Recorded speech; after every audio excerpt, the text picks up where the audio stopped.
José de Cúcuta, líder en la construcción de un país en paz. 1160 Radio San José. La cultura, la información, la libre expresión y opinión tienen espacios en Radio San José de Cúcuta.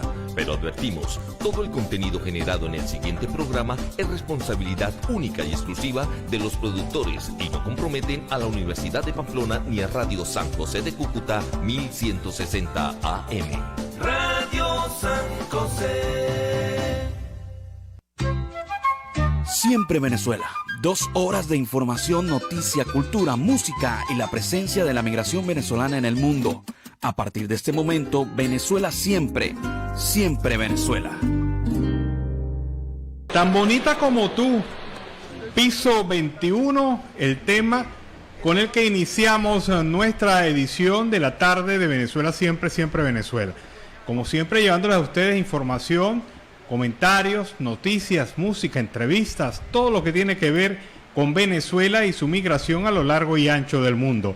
Esto lo hacemos con mucho cariño y mucho respeto para todos ustedes a través de esta señal 1160M Radio San José de Cúcuta, desde Cúcuta para todo el mundo. Muy buenas tardes, Nancy, ¿cómo estás? Alan, muy buenas tardes y muy buenas tardes a toda esa amable audiencia que está aquí en este dial, en el 1160 Radio San José de Cúcuta, de nuestras redes sociales oficiales en Facebook, Instagram, Twitter, en YouTube, en la página web www.siemprevenezuelaweb.com, www.siemprevenezuelaweb.com, en enlace en esta primera hora con Radio Delfín 1060 AM. Saludamos en el Control Master a Alex Meneses y a Robinson Cárdenas, Alan Peralta con Registro Nacional 0715 y quien les habla, Nancy Pacheco con Registro Nacional 0713, el Colegio Nacional de Periodistas, Seccional Norte de Santander. Bienvenidos a esta primera ronda informativa en Siempre Venezuela, Venezuela es Noticia.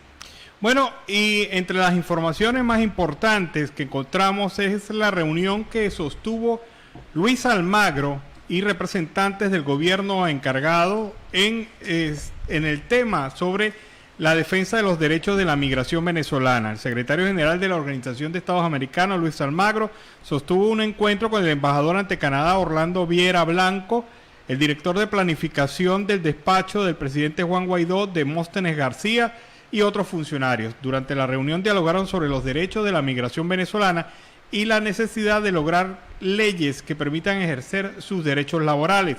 De igual forma, trataron la necesidad de otorgarles documentos de identidad que aseguren su libre tránsito por los países. En el encuentro también participó Brian Finchevult, consejero delegado de la Embajada de Venezuela en Estados Unidos. El diplomático Viera Blanco reiteró su compromiso con los migrantes y refugiados venezolanos para lograr alcanzar el derecho a la identidad a los venezolanos, alcanzar soluciones a los miles de compatriotas sin pasaporte y sin identidad. Coordinaremos esfuerzos diplomáticos y con Canadá. Y Jorge Rodríguez, quien es el presidente de la Asamblea Nacional electa en el año 2020, arremetió contra varios dirigentes políticos de oposición, a quienes culpó de la estigmatización y además xenofobia contra los migrantes venezolanos. En algún momento tendrán que responder ante la justicia de Venezuela, Julio Borges, Manuel Rosales, Juan Guaidó y los que firmaron el estatuto. Así lo ha señalado en referencia al estatuto de la transición aprobada para el año 2019. Rodríguez pues culpa así a los opositores de xenofobia, y durante esa sesión parlamentaria del día de hoy pues se presentó ese informe de la Comisión Especial designada para investigar los crímenes contra migrantes venezolanos. Rodríguez acusó a la Asamblea Nacional electa en el año 2015 de usar a los migrantes como verdadero carne de cañón. Esto es lo que ha ratificado al día de hoy. Bueno, los representantes del Observatorio Venezolano de Prisiones ratificaron las acciones que judicialmente están emprendiendo en contra de los directores de las cárceles que mantienen retenidos al fotógrafo Carlos de Viáis y al ciudadano Saúl Cordero.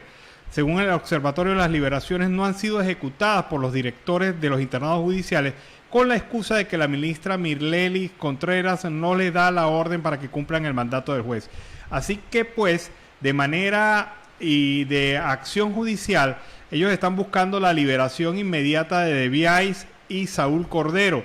Los amparos consignados por los abogados en representación de la OEP fueron recibidos por el Tribunal de Control 22 y 23. Según la Ley Orgánica de Amparo a la Libertad y Seguridad Personal, tienen 96 horas para responder y enviar los oficios a los penales. Y es que no hay excusa. Ya la prueba reina es nada más las boletas de excarcelación emitidas por los tribunales penales que juzgan estos casos y que ya fueron remitidas a las autoridades de los penales señalados. Se ha indicado que esta acción busca forzar la liberación inmediata de Debiais y Saúl Cordero.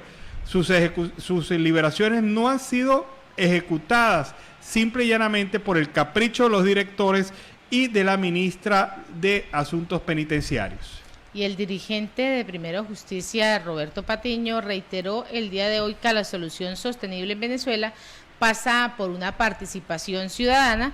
Esto solo se logra mientras los venezolanos sean los protagonistas de los cambios que necesita el país. Estamos en un momento donde debemos plantearnos esta narrativa que pues nos unifica, y aún así ese es el elemento central de todos los venezolanos. Debemos ser protagonistas, es lo que ha dicho. Asimismo también Patiño ha considerado que el debilitamiento del tejido social en Venezuela se debe a la polarización del Estado en el cual pues se encuentra sometido, y esto pues se le suma también, según el dirigente, el abandono de los espacios públicos vinculados además a la migración que vive en el país, siendo esta parte pues el debilitamiento de la sociedad. La sociedad que prosperará en el siglo XXI son los que tienen un tejido social fuerte, es lo que ha manifestado. Bueno, Araceli Sánchez es la madre de Dar Wilson. Dar Wilson recibió una paliza en la calle, su hijo de 20 años de edad falleció, y ahí estuvieron comprometidos varios funcionarios policiales. Lo persiguieron hasta una azotea y después lo balearon. Ocurre que esa historia empezó en abril de 2013, cuando regresaba a su casa. Se inició entonces una investigación en contra de funcionarios del 6CPC, pero esa investigación fue postergada y no se hizo mayor trabajo por parte de la Fiscalía del Ministerio Público. La sorpresa de la señora Araceli Sánchez fue que hoy fue a la Fiscalía Nacional que lleva el caso de su hijo y le informaron que el único funcionario que había estado preso por este caso quedó en libertad. Y lo peor, a ella nunca ni a sus abogados se le notificó esta liberación para apelar. En ningún momento, y señala textualmente, qué burla tan grande esto es de justicia, dar libertad a quien cometió un crimen. Y la señora Araceli Sánchez, pues, hoy hondamente lleva su dolor, porque esa fiscalía que dice Tarek William Saá que no es necesario el fiscal internacional de la Corte Penal Internacional, esa misma fiscalía hoy dejó pasar este caso y su hijo el crimen de su hijo ha quedado hasta los momentos totalmente impune por la falla de la fiscalía, por no haberse realizado la investigación y porque a pesar de que habían varios 6CPC investigados por el caso, apenas uno fue detenido y no duró mucho tiempo. Su libertad fue lograda y ella es la única sorprendida en este caso porque no tiene ni idea de por qué se le liberó y sobre todo por qué no se le participó de esta liberación. Vamos con el primer reporte de nuestro corresponsal Carlos Uzcategui, El Miura. Saludos cordiales, una feliz tarde para todos desde Barranca, la tierra amable de Colombia, medio a medio del departamento más hermoso del país, La Guajira.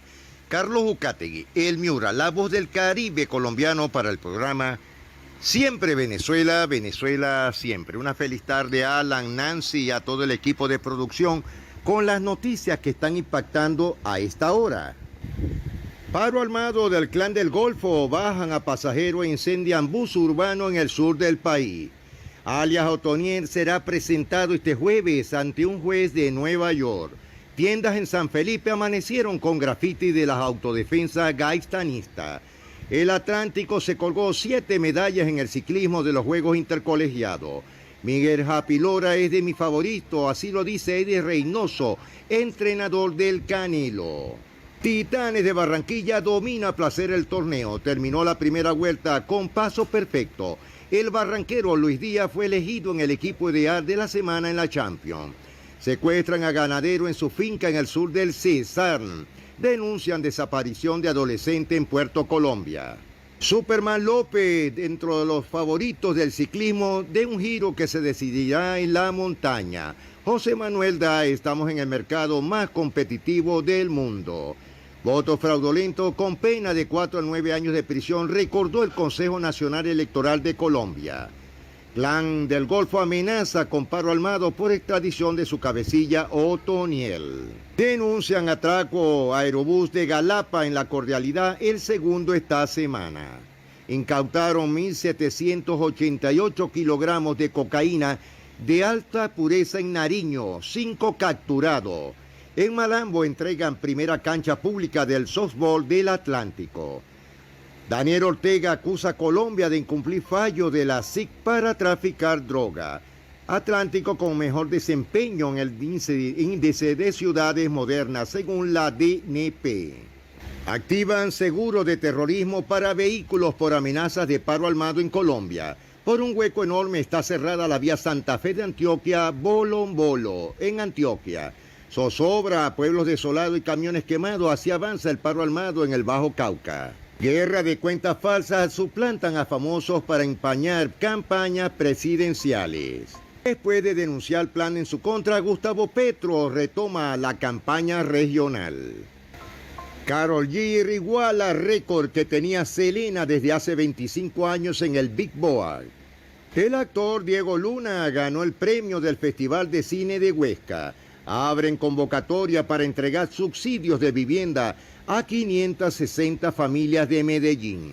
En el Caribe, La Guajira, se inició la perforación de Pozo Uchuba 1 en las costas del departamento de La Guajira. AISEC, en la Alta Guajira, la falta de agua potable sigue siendo la constante crisis que existe en el territorio de la Alta Guajira, departamento, un problema recurrente que aún no se soluciona por parte de las autoridades competentes. Según Otoniel, sería vecino del Chapo Guzmán en Alcatraz de la Rocosa, la cárcel más segura de los Estados Unidos. Pero él volvería, según el gobierno, que Otoniel volverá a Colombia a pagar por los crímenes que cometió.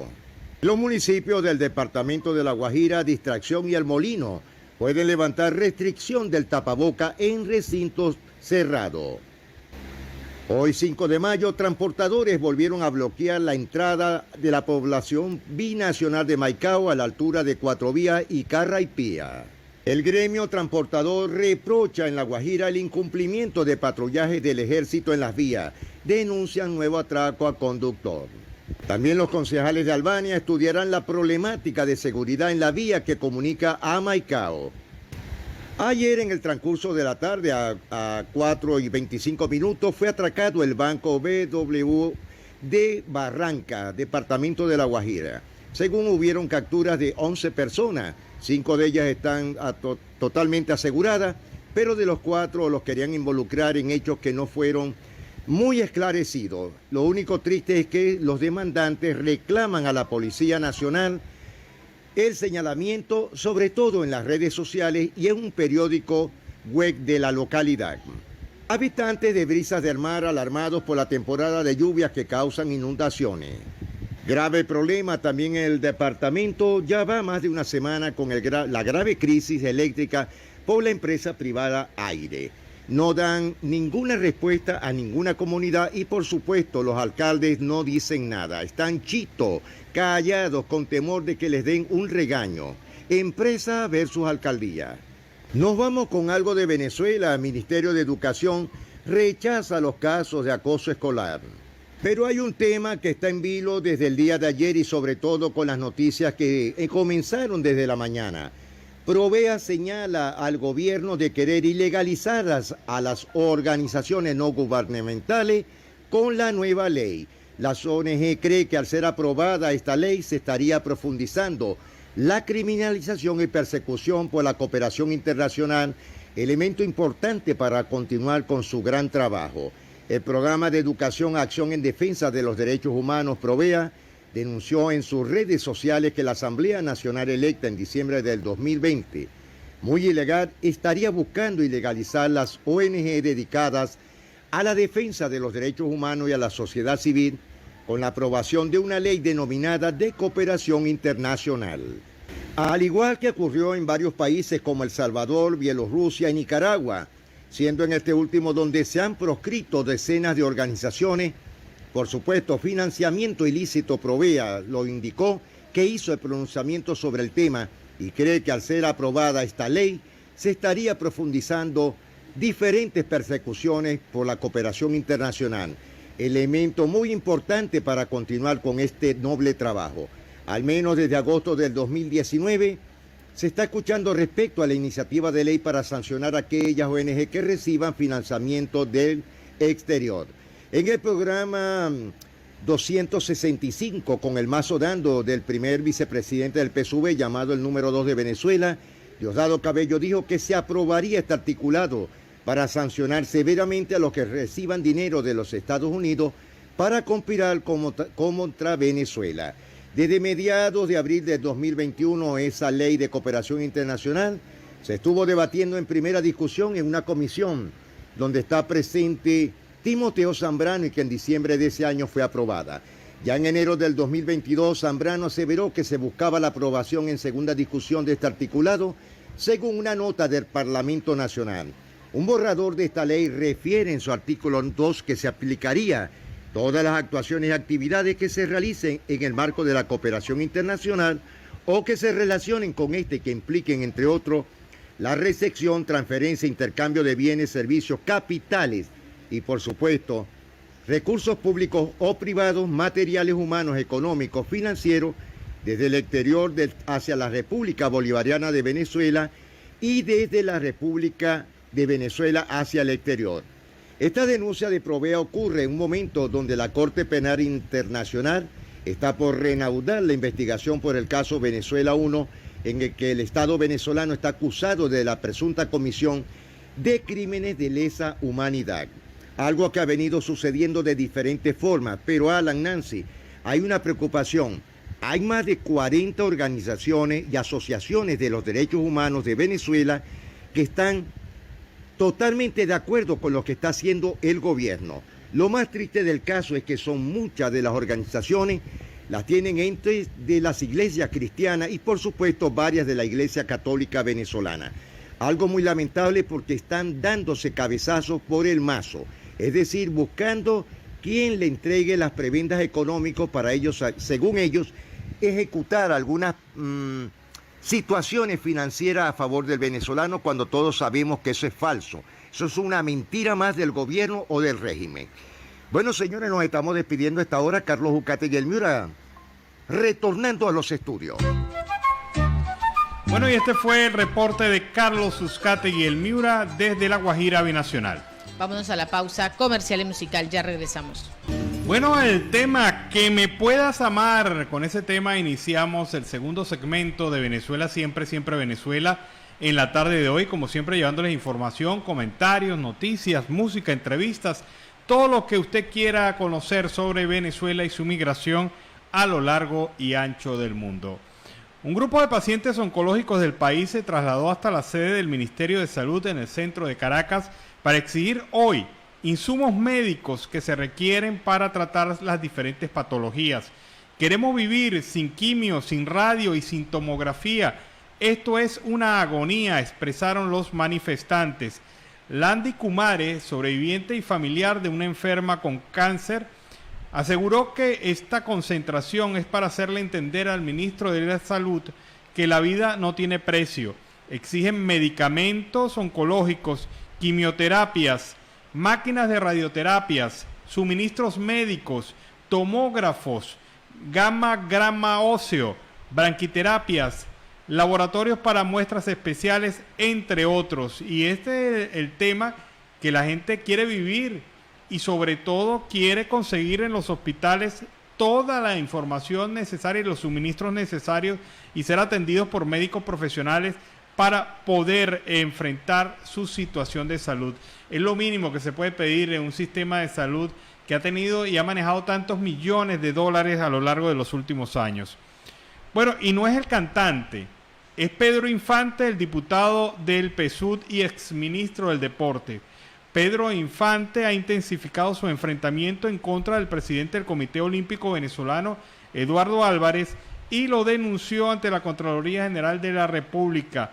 Infante se reunió con el Contralor Elvis Amoroso, a quien le entregó una denuncia formal por presuntas irregularidades cometidas por Álvarez durante su gestión al frente de esta institución.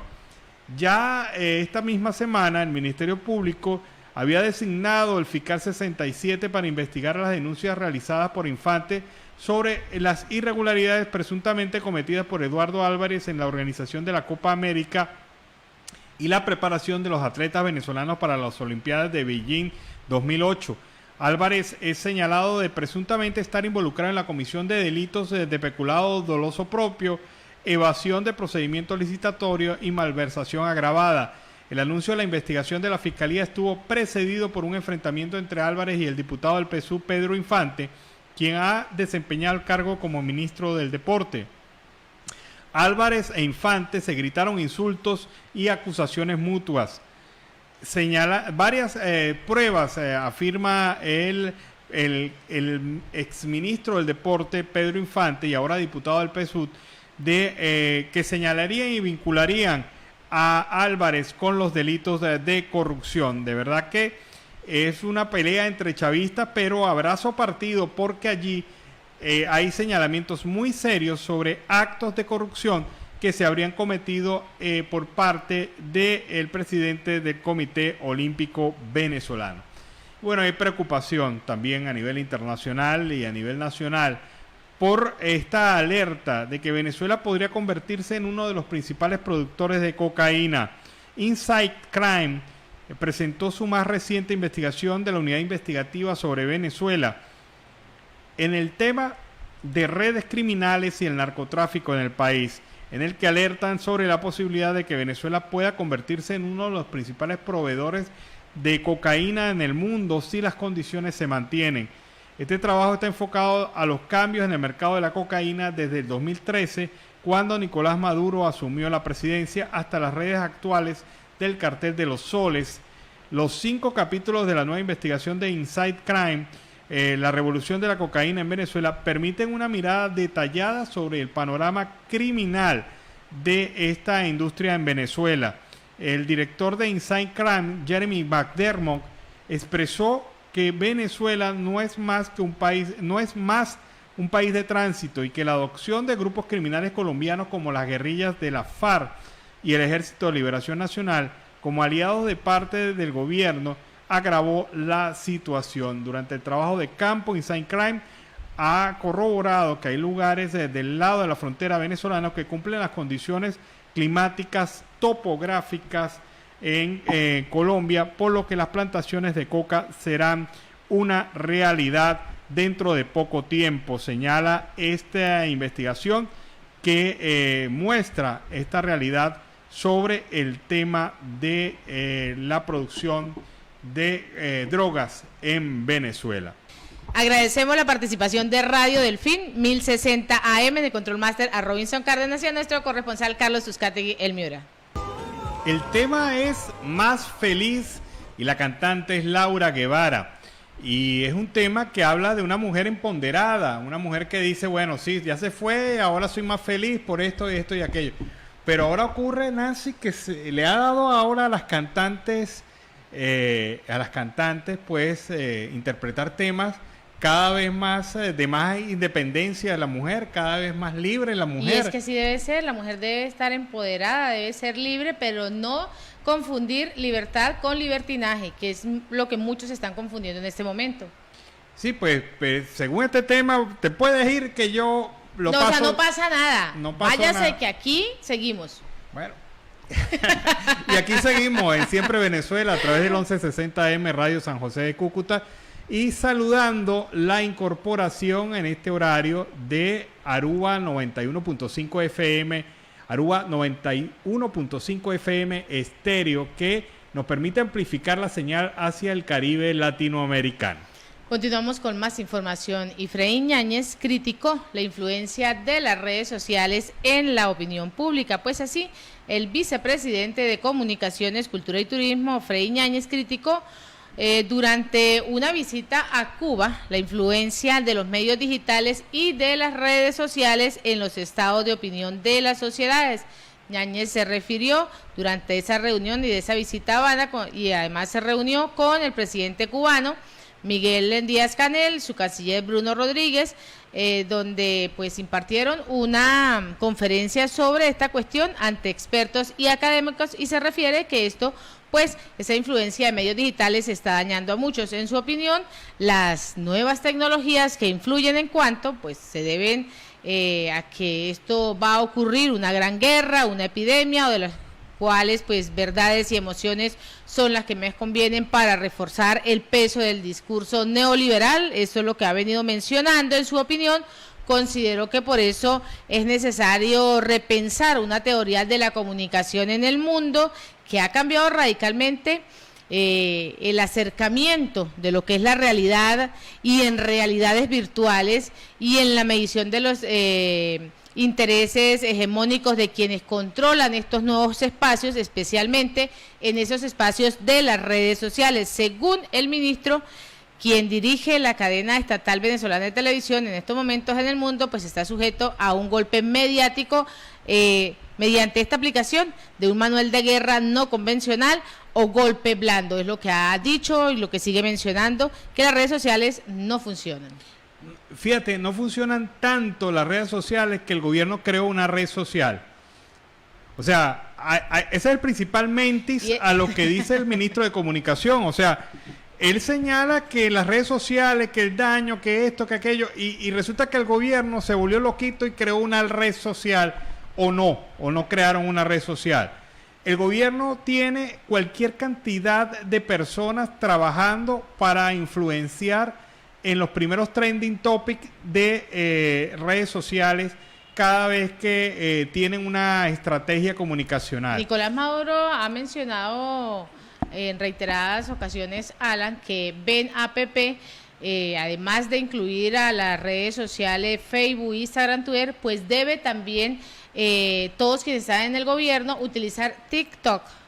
El problema, ministro Yáñez, es que ustedes han exacerbado el control de la opinión pública, pretenden controlar los pensamientos de la gente, pretenden hacer una dictadura del pensamiento, y se han encontrado que en las redes sociales tal dictadura no existe, y por eso es que cada vez que enfrentan alguna red social manifiestan su tirria por no tener el control de la misma, y la libertad se impone al final. Sin embargo, siguen creando acciones para controlar, para manipular, para señalar, para perseguir, para hostigar a través de ejércitos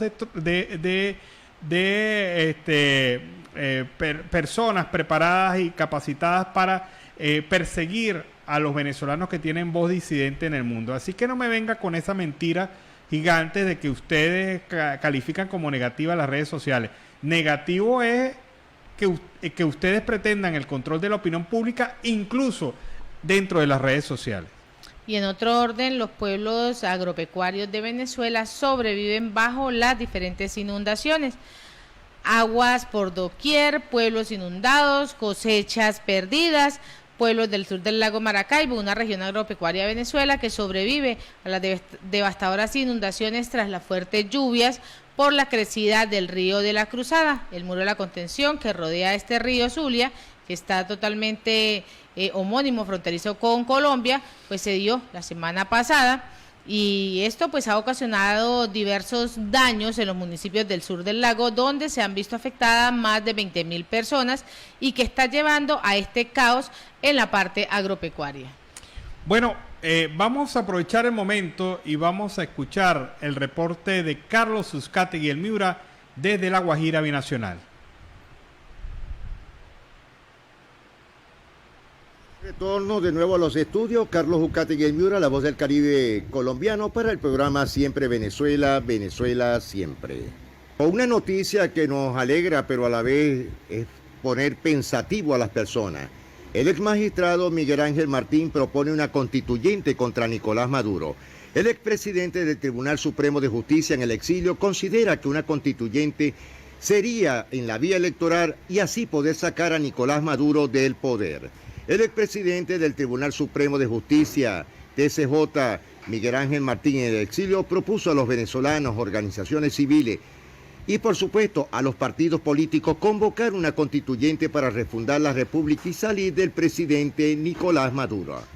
La propuesta la hizo el exmagistrado a través de un video que envió a los participantes del acto denominado Refundación Nacional Constituyente, que se realizó en días recientes en Maracaibo, Estado Zulia.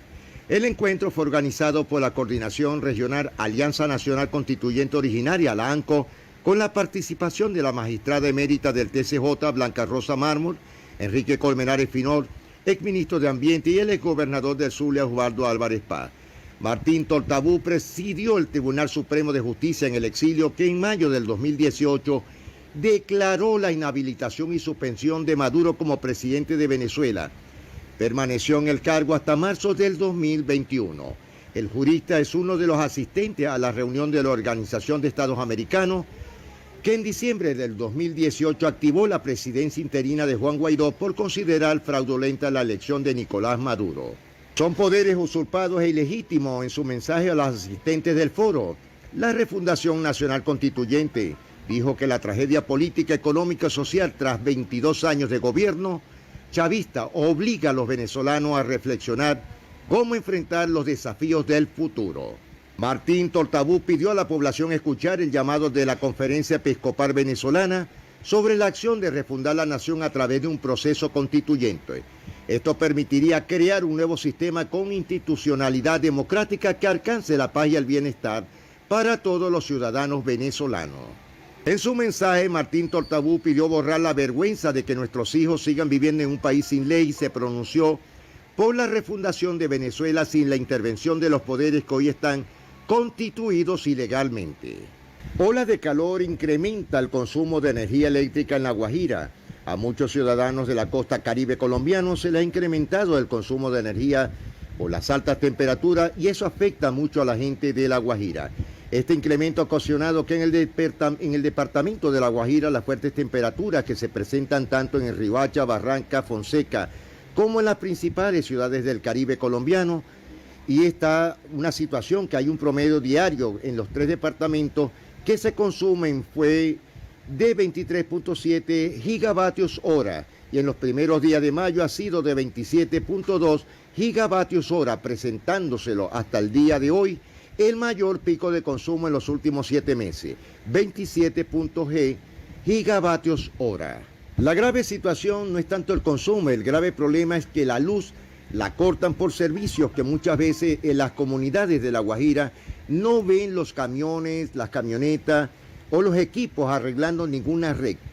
Las comunidades se preguntan que hasta cuándo la mentira de las empresas de consumo o eléctricas que hay en el departamento, al igual que en el Cesar, el Magdalena y el Caribe colombiano. Reclusos suspenden la huelga de hambre en la cárcel de la Tramacua. En el departamento de La Guajira, el Ministerio de Vivienda anuncia la solución al problema de agua en Castilletes en la Alta Guajira. Eso habría que verlo porque son más de 50 años cacareando este tema del agua potable. El dólar a esta hora en Colombia sigue en su racha al alza y llega a un promedio de 4.061.86 pesos. El aumento fue de 5.45 frente a la tasa de referencia de esta mañana. Según Jeremy McDermott, mafias del narcotráfico mantienen en el poder al régimen de Nicolás Maduro. Con pocas publicaciones anuales, la lectura se resiste a morir en Venezuela.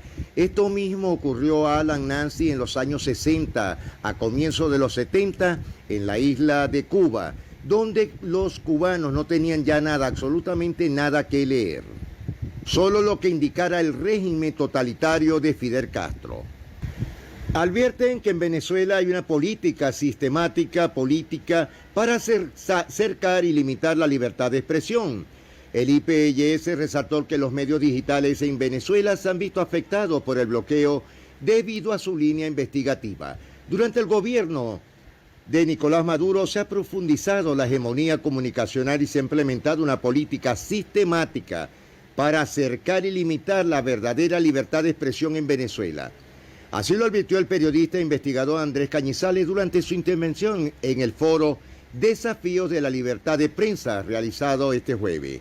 En el evento organizado por el Centro de Estudios Políticos y de Gobierno de la Universidad Católica Andrés Bello y la Embajada de Francia en Venezuela, el periodista Cañizales recordó que un punto de inflexión en materia de las comunicaciones en el país fue el cierre del canal Radio Caracas Televisión hace 15 años.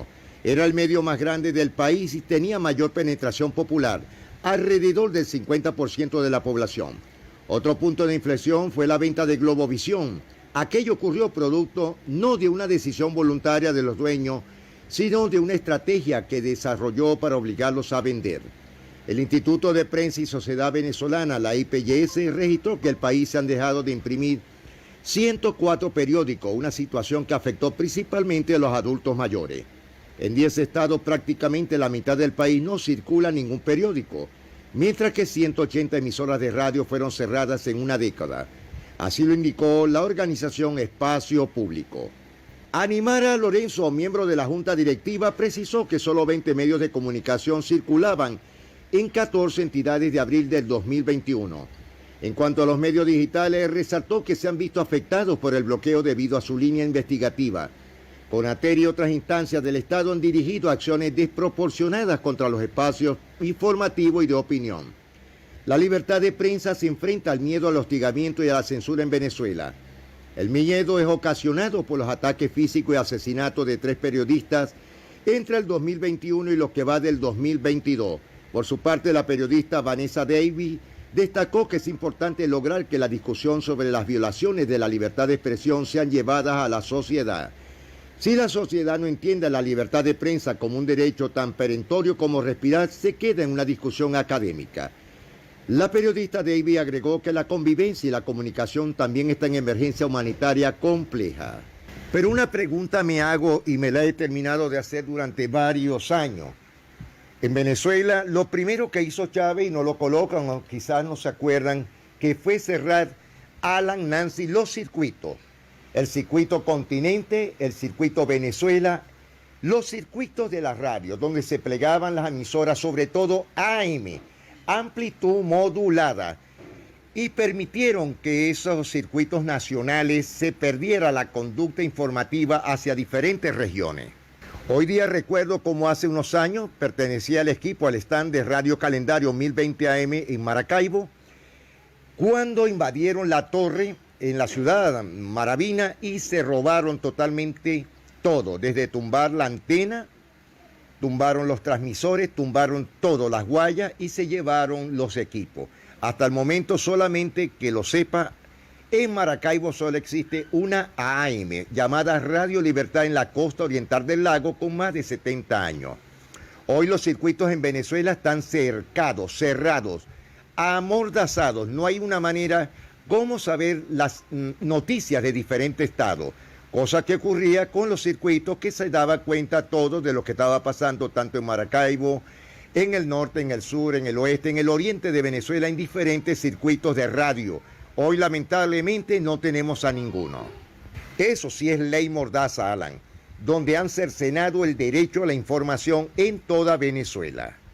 Lo lamentable es que el gobierno hace, como siempre lo digo, chito, como cuando Gómez. Esperemos que algún día podamos volver a la libertad de expresión. Señores, nos despedimos a esta hora. Carlos Ucate y el Miura, la voz del Caribe colombiano, para el programa Siempre Venezuela, Venezuela Siempre. Mil bendiciones para... Bueno, este fue el reporte de Carlos Uzcategui y el Miura desde La Guajira Binacional. Con este reporte seguimos con más información. Alan, esta mañana te realizaba un comentario sobre Nicolás Maduro y muy emocionado y expresivo me decías, ¿estás hablando en serio de esa nota? Y esta mañana la dejamos ahí en reserva para darla en este horario. Nicolás Maduro dio pistas sobre cómo sería su boda religiosa con Cilia Flores. Pues así... no, pues los Kardashian. El gobernante Nicolás Maduro anunció cómo sería una boda por la iglesia con Cilia Flores, con quien está casado por el civil, en una concentración que realizó el Día del Trabajo. En el acto a propósito del Día del Trabajo, además, reveló que Jorge Rodríguez ese día, Jorge Rodríguez, recordemos que es el diputado de la Asamblea, se casó el día anterior, pero que no daba mayores detalles de por qué no había ido y dónde estaba Rodríguez. El señor diputado Jorge Rodríguez no pudo venir porque pues ayer se casó por lo civil, fue lo que notificó Nicolás Maduro, antes de pedir un aplauso para el líder oficialista. No hubo mayores detalles sobre ese matrimonio. Y lo casó el mayor de Caracas, el casamentero, el alcalde de Petare, José Petare. Si usted se quiere casar, levanten la mano. ¿Quién se quiere casar? Pepe los casa cuando quieran, es lo que ha añadido Nicolás Maduro. Y la boda, según Nicolás Maduro, dijo después de casarse en la Iglesia Católica, también se quiere casar en la Iglesia Evangélica. Y se quiere casar con el mismo personaje, con Cilia Flores. ¿Ustedes están de acuerdo en que él se case? Levanten la mano. ¿Quién quiere que me case por ambas iglesias? Y en medio de eso expresó así, o sea, muy expresivo, dijo, todos, aprobado mi matrimonio por ambas iglesias. O sea, no se cansa de burlarse del pueblo, no se cansa de decir, a mí me parece, en una primera instancia yo te decía, Alan, esto me parece incoherente, es chistoso, Nicolás Maduro tiene un pueblo acabado, destruido, aguantando hambre, pasando necesidades, y el señor ahorita haciendo fiestas. Bueno, cualquier cosa se puede esperar de este personaje, de estos personajes, porque no es él solo, es toda una generación. Es más, hay algunos que afirman que quien está realmente mandando en Venezuela no es Maduro, sino Cilia Flores, tras el bastidor. Pero bueno, habrá que esperar qué circunstancias. Esa imprecisión, esa indefinición, esa manera de mostrarse tratando de agradar a todo el mundo de Nicolás Maduro, cuando afirma que se casa por la católica, se casa por la evangélica, y que está casado por lo civil también. Se va a casar por el rito budista, seguramente se casará por algún rito de estos de María Leonza o alguna cosa. Esas cosas son normales en él. No enterraron simbólicamente a Manuel Piar en el Palacio Nacional, no lo enterraron. En el Panteón Nacional no lo enterraron simbólicamente, no tenían ni cadáver, no tenían nada, huesos, nada que hacer, y lo enterraron. Cualquier cosa se puede esperar de estos personajes en medio de este pan y circo que siempre inventan. ¿Sabes qué es lo irónico ante esa situación? Que es preciso el Día del Trabajador, cuando los trabajadores estaban esperando un aumento salarial. Bueno, lamentablemente. Payasín, como algunos dicen por ahí. Vámonos a la pausa comercial y musical, ya regresamos. Bueno, el tema Pregúntale por mí, de Mariana Guevara. El resumen de la canción es el siguiente: yo lo vi pasar, iba agarrado de mano, por si acaso cualquier cosa, pregúntale por mí, a ver qué te dice, a ver qué te señala. Pero bueno, ese es el tema, y con ese tema iniciamos el último segmento en la tarde de hoy de Venezuela Siempre, Siempre Venezuela. Y en más de 20 espacios ubicados en 8 facultades de la Universidad de los Andes, en Mérida, así como en 2 importantes oficinas de esta institución, el agua lluvia entra y afecta a los equipos, libros, archivos y además las colecciones indispensables para la enseñanza académica y la investigación científica. La denuncia sobre esta situación la hizo el día de hoy el Observatorio de Derechos Humanos de la Universidad de los Andes a través de una nota en el texto en el cual pues detalla los espacios afectados ubicados en estas facultades, en la Facultad de Arquitectura, Ciencias, Ingeniería, Ciencias Forestales y Ambientales, Farmacia y Bioanálisis, Medicina, Arte, Ciencias Jurídicas y Ciencias Políticas. Entre los espacios hay 2 bibliotecas, la Biblioteca Integrada de Arquitectura, Ciencias e Ingeniería y además la Biblioteca de la Facultad de Ciencias Forestales y Ambientales. Solo envía así más de 150.000 ejemplares entre libros y publicaciones periódicas. Están en un total riesgo y además están en riesgo de agua y de humedad. Esto es lo que viene mostrando la Oficina de la Admisión Estudiantil y la Oficina Central del Registro Estudiantil del aula. También se inundaron se inundan también cuando llueven, poniendo en riesgo incluso la vida de quienes trabajan y están allí, porque el agua pues corre por la parte del sistema de electricidad. Bueno, fíjate cómo pasa el tiempo. Uno a veces ve cómo pasan los meses, los días, pero hoy es el primer aniversario desde que se inició el Estatuto Temporal de Protección a los venezolanos. Hoy recuerda Migración Colombia que se celebra un pacto de hermandad entre dos naciones. Un año después de la implementación del Estatuto Temporal de Protección a venezolanos, los venezolanos en Colombia ya no son migrantes, son visibles. Una situación entonces que hace recordar cómo esta política de Estado por parte de Colombia la ha convertido en pionera en materia de migración a nivel latinoamericano y ha generado las condiciones para un proceso de integración fácil, oportuno y respetuoso de la migración venezolana en este territorio. Y a esta hora en Siempre Venezuela, Venezuela Siempre, vamos con el reporte de nuestro corresponsal Oliver Luyano, el amigo de todos. ¿Qué tal, amigos de Siempre Venezuela? Desde esta zona de frontera, desde Arauca, reporta para ustedes el amigo de todos Oliver Luyano, guariqueño y de Saraza. Mis amigos, sí, el tema de la libertad de prensa siempre ha estado en el tapete. Recordemos que en estos 22 años de dictadura en Venezuela se han acentuado las limitaciones y la censura a los medios de comunicación, especialmente el trabajo que hace la Comisión Nacional de Telecomunicaciones, CONATEL, que es como una espada de Damocles en los medios de comunicación que hacen un trabajo de prensa libre. En Venezuela se observan varios tipos de métodos para cerrar a los medios independientes, a las radios y televisiones críticas contra el gobierno.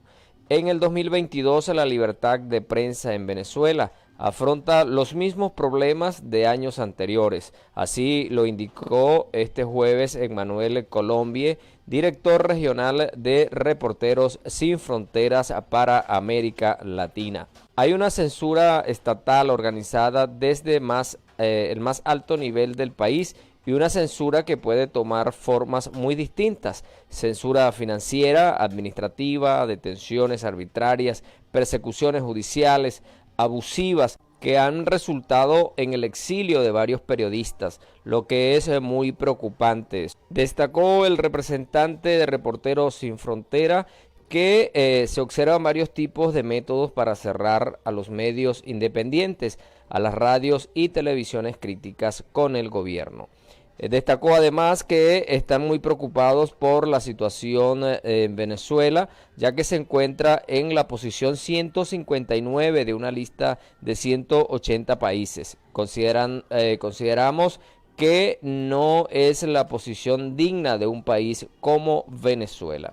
El país ha perdido 11 posiciones en esta nueva clasificación, así lo señaló Colombie. El representante de Reporteros Sin Frontera participó en un foro sobre libertad de prensa organizado por la Embajada de Francia y el Centro de Estudios Políticos y Gobierno de la UCAP, en el cual advirtió que hay en Venezuela una tentativa de silenciar absolutamente todas las voces críticas.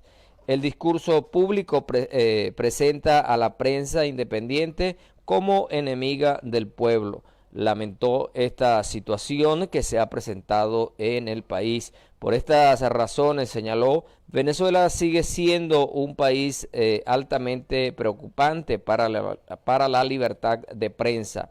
Colombie se solidarizó con los periodistas venezolanos que siguen informando y haciendo un trabajo de comunicación fundamental en condiciones cada día más difíciles. Y sobre el tema de la libertad de prensa en Venezuela, el embajador de Francia destacó que los gobiernos no pueden ser los editorialistas de la prensa.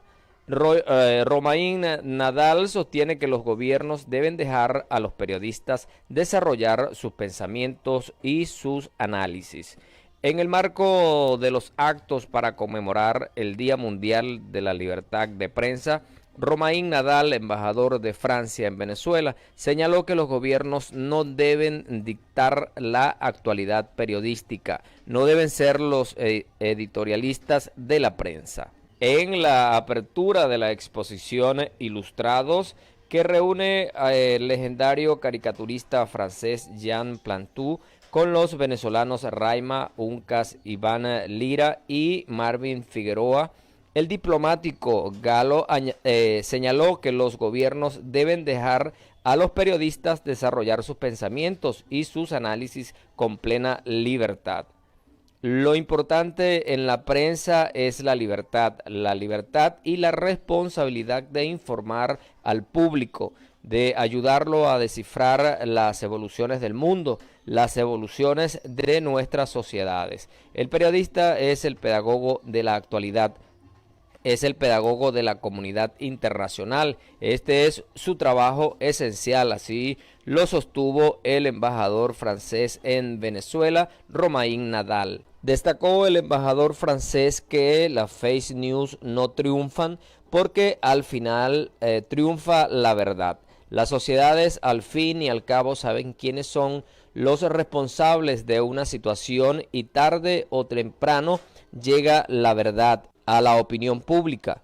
Hoy nosotros estamos compartiendo experiencias entre Francia y Venezuela, sobre todo que es el dibujo de prensa. Hemos escogido este tema este año para honrar a la libertad de prensa con una exposición de dibujos de prensa con 5 caricaturistas, 4 venezolanos y un francés que nos aportan su mirada sobre la actualidad con toda la libertad. Concluyó el embajador de Francia, Romain Nadal. Y la violencia ha llegado hasta las escuelas venezolanas. Se han observado en redes sociales diferentes videos donde se ve el maltrato por parte de los estudiantes. Al respecto, el Ministerio de Educación trabaja en una ley contra el acoso escolar. La ministra de Educación, Yelixe Santaella, rechazó este jueves los casos de acoso escolar que se han presentado recientemente en los colegios venezolanos y se han viralizado en redes sociales. En este contexto indicó que su administración trabaja de manera conjunta con la Asamblea Nacional en el desarrollo de una ley contra el acoso escolar o el bullying y agregó que el instrumento legal será llevado a todos los recintos escolares de la nación. Al respecto, la ministra destacó que toda la sociedad entera debe trabajar en este tema para mejorar el tratamiento a los niños. Expresó también que gran parte del estudiantado es objeto de algún tipo de acoso por parte de los estudiantes, padres y representantes y también de la sociedad. Santaella se refirió además sobre los próximos bachilleres del país al precisar que este año van a egresar unos 380.826 bachilleres, los cuales podrán optar por un cupo universitario.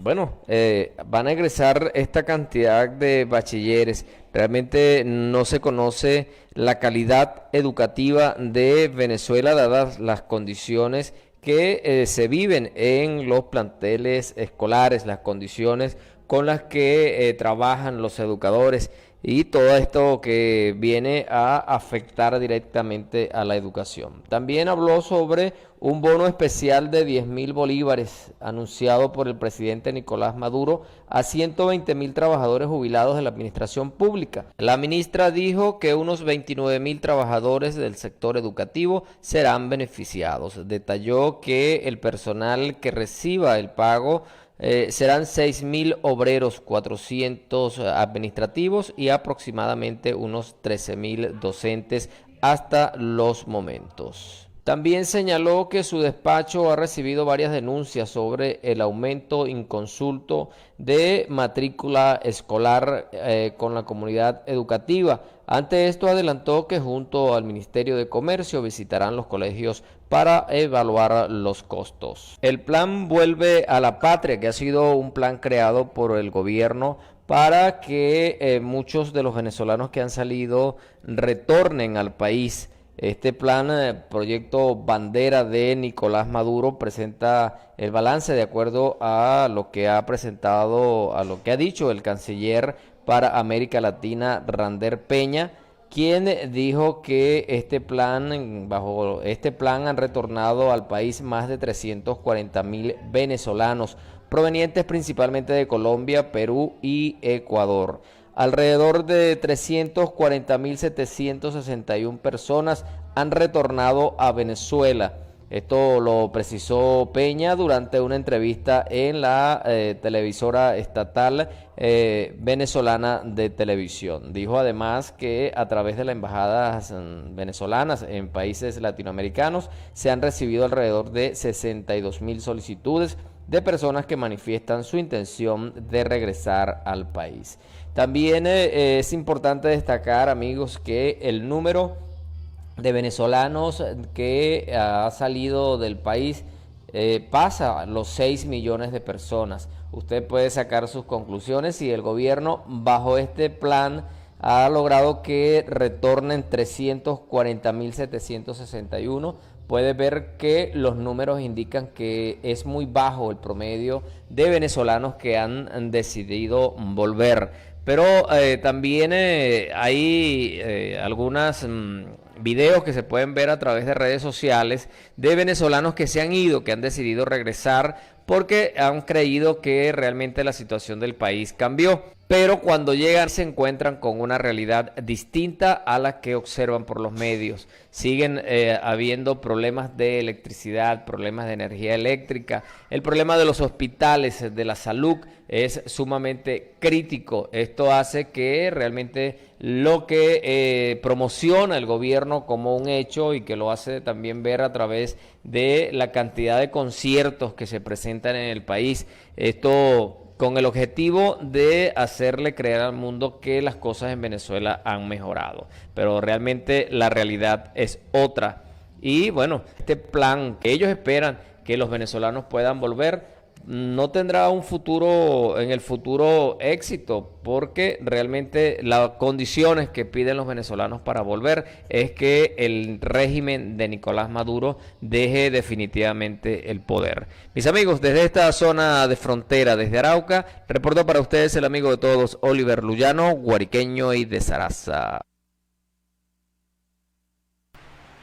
Bueno, y este fue el reporte de Oliver Luyano desde la Arauca Binacional. Seguimos con más información aquí en Venezuela Siempre, Siempre Venezuela. Ingenieros agrónomos proponen una creación de un seguro agropecuario para hacer frente a esta catástrofe generada por la lluvia. Saúl Elías López, quien es el presidente de la Sociedad Venezolana de Ingenieros Agrónomos y Afines, alertó sobre la grave vulnerabilidad en que se encuentran las zonas agrícolas en el país debido a los efectos del cambio climático, lo que pues aseguró se evidencia en los daños causados actualmente por las lluvias, especialmente en el sur del lago de Maracaibo.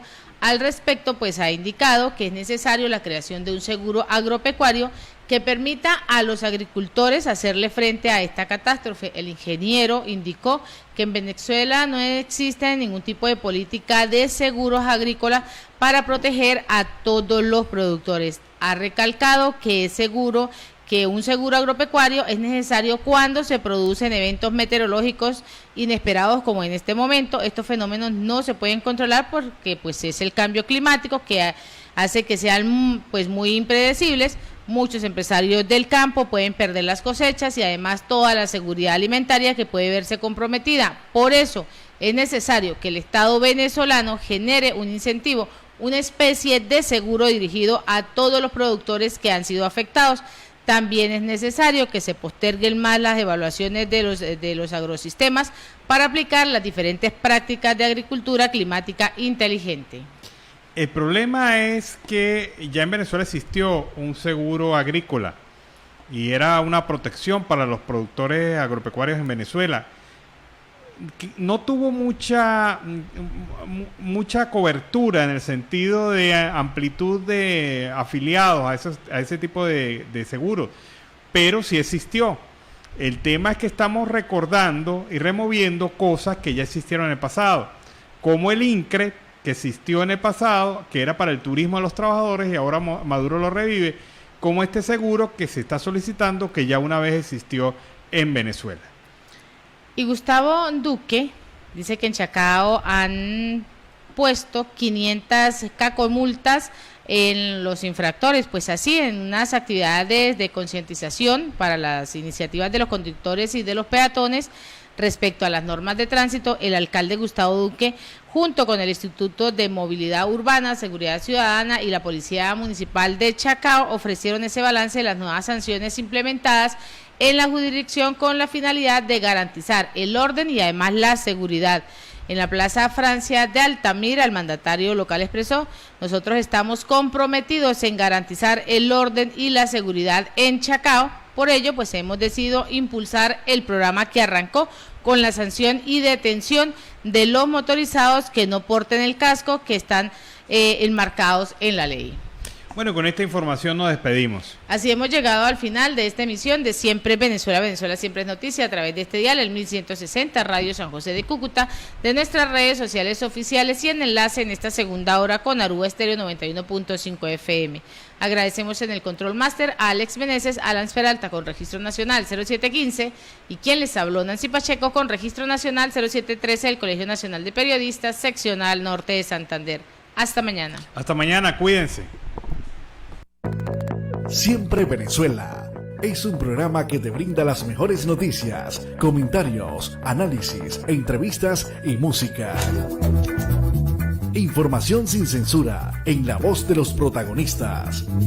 Todo un equipo de producción de primer nivel. Siempre Venezuela lo encontrarás en las radios de tu preferencia. O si no, visítanos en nuestras plataformas digitales. Siempre Venezuela Radio, en Instagram, Facebook y Twitter. De lunes a viernes le decimos lo que en Venezuela prohíben, porque somos Venezuela siempre, siempre Venezuela.